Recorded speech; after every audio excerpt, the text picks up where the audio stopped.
What smartphone lens should you get next?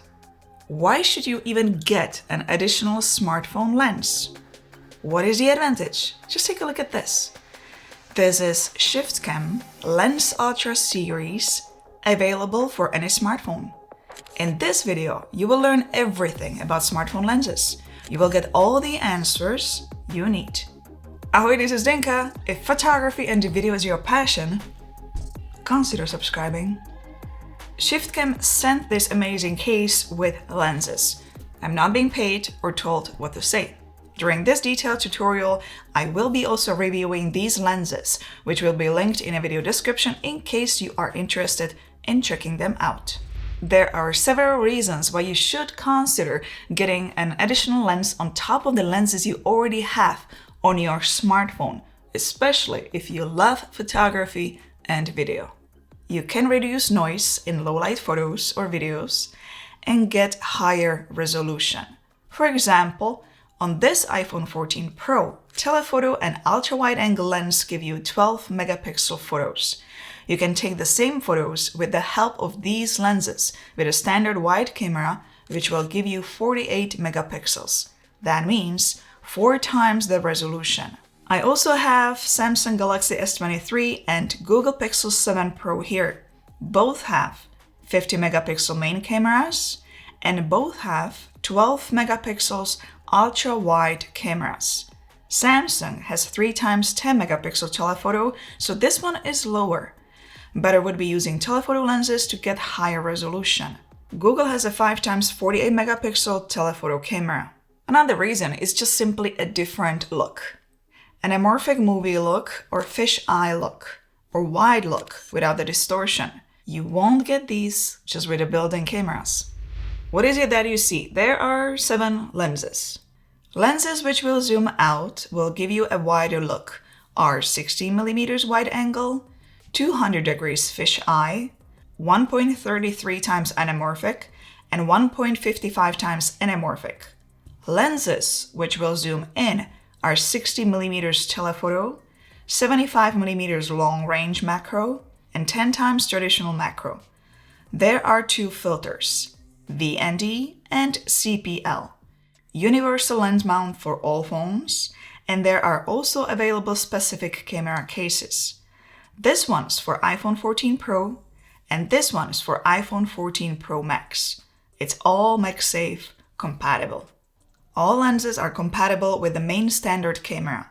The only lenses which are compatible with telephoto are long-range macro, telephoto, and wide angle. For telephoto, it is recommended to use third-party apps such as ProCam. For anamorphic lenses, it's recommended to use apps like ProTake or Filmic Pro, so you can de-squeeze the footage. Although you can also do that in a post. The filters can be used just alone or with long-range macro, telephoto, wide-angle lens, and anamorphic lenses. Let's take a look at standard lens photos taken with iPhone 14 Pro, which is 0.6 times zoom, 48 megapixel. Let's take a look at a photo taken with a 16mm wide-angle lens mounted over the standard lens.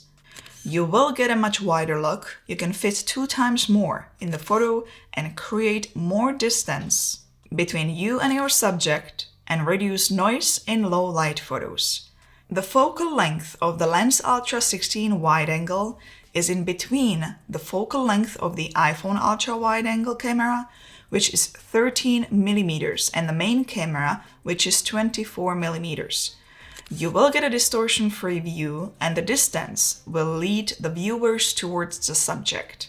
This lens is specifically great if you shoot flat lays. You will get a great result. What is this lens best for? Travel, food, product, landscape, urban, interior, street architecture, portrait photography, selfie, and already mentioned flat lays. The way you attach the lens is simply screw to a phone case or phone clamp. Let's pull out the CPL filter. You can mount it directly onto your phone with this adapter, or you can attach it to the lens. Simply unscrew the ring on the lens and screw on the filter. CPL filter removes reflections and brings deeper tones. I love using CPL filter if I'm filming or taking photos in the woods right after the rain when everything is wet. Let me show you some photos without the CPL filter and with the CPL filter, just so you see the difference. Lastly, let's show a video clip with just a standard lens. Now let me show you a video clip with this 16mm wide-angle lens.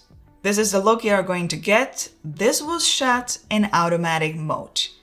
You can certainly film in manual mode with a VND filter. What is a VND filter? It's a variable neutral density filter. This one is 5 to 9 stop. You can mount it on the smartphone, on the lens, and also on anamorphic lens with this attachment. When you film in automatic mode, the camera will use a very high shutter speed, so you're not going to get natural motion blur. You will get natural motion blur if you film, for example, in 24 frames per second and slower the shutter speed to 1/50th.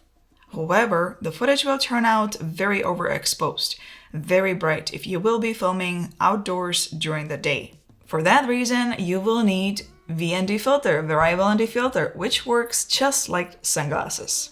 It will turn down the brightness. You will just turn until you get the perfect exposure. This filter can be used for long exposure photography with certain apps, even though there are already new long exposure apps such as Re-Expose, which offer the ability to shoot long exposure photos without any filter. You don't need this anymore. Long exposure photos would be flowing water and clouds, light painting, star trials, Milky Way, and intentional camera shake. By the way, I created a tutorial on the Re-Expose app in the past. I'm gonna link it below for those interested. Let's go back to lenses. The first one I showed you was wide angle lens, so let's stay a little bit longer with the wide angle. In particular, this one is 200 degrees FishEye lens. The ultra wide angle lens on iPhone 14 Pro or 14 Pro Max only has 120 degrees of field of view. This FishEye lens will give you a 67% wider image. It will give you hemispherical effect. You will get all-round view. You can get very close to the action without cutting the subject. The focal length is only 7.5 millimeters. There is no vignette with the lens. The clarity is edge to edge. This lens is best for capturing moments with dynamic adventure angle for action sports, adventures, and vlogs. Get close to the action to capture fun shots of your subjects. Freeze them in the moment. Get pulled into the surrounding environment. Let's stay with wide-angle lenses some more. Here are 1.33 times and 1.55 times anamorphic lenses. What are they used for? And what is the difference?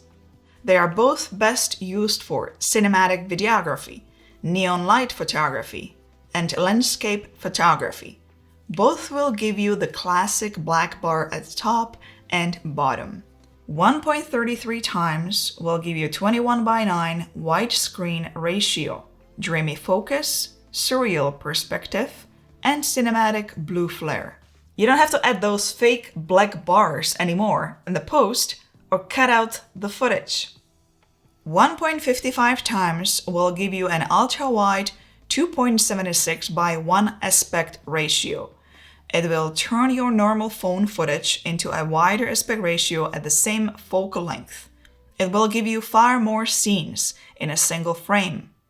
It will also give you the dreamy focus. It will make your video look like a movie with this widescreen ratio. And of course, it also has the blue flare. If you need to film in manual mode with these lenses, again, this is the adapter to fit a VND filter on them. So these were wide-angle lenses. Let's take a look at 60mm telephoto lens.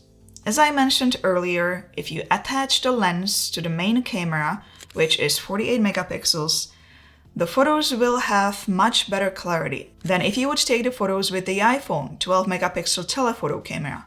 Here are photos side by side. This lens has edge-to-edge clarity even if you take images in low light. This lens will get you closer to the subject, and it's also perfect for portrait photography. Facial features will look natural. There will be no distortion. There will be a compressed perspective. Let's compare a wide-angle shot with a 60mm telephoto lens shot.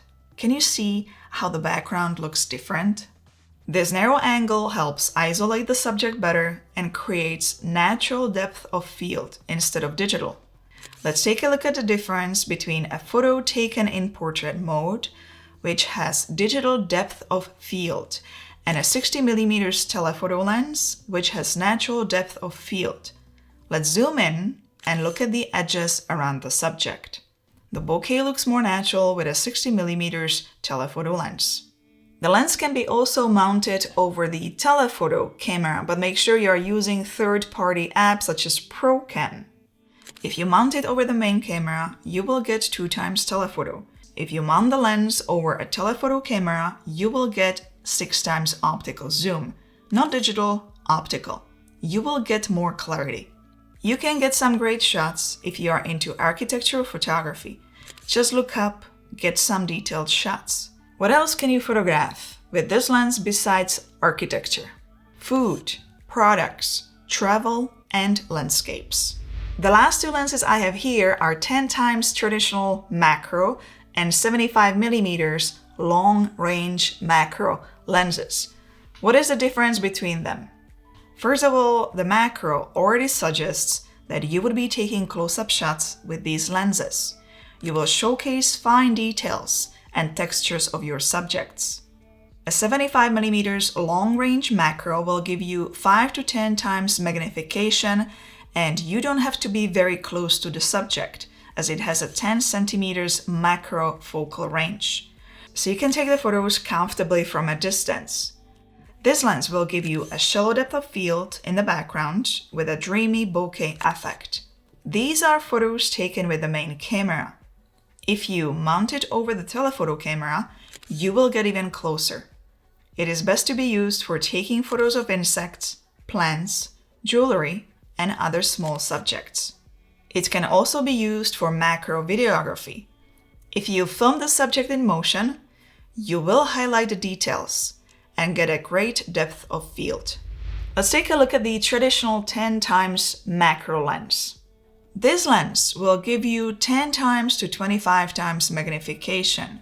If you mount it over the main camera, these are the results you are going to get. You will see extreme depth of field perspective. The lens has a hood which will help you to get perfect focus.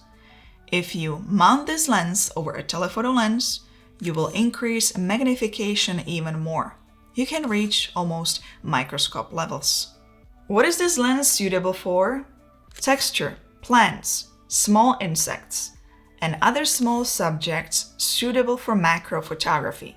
So this is the Shiftcam Ultra Lens Series made for smartphone photography and video.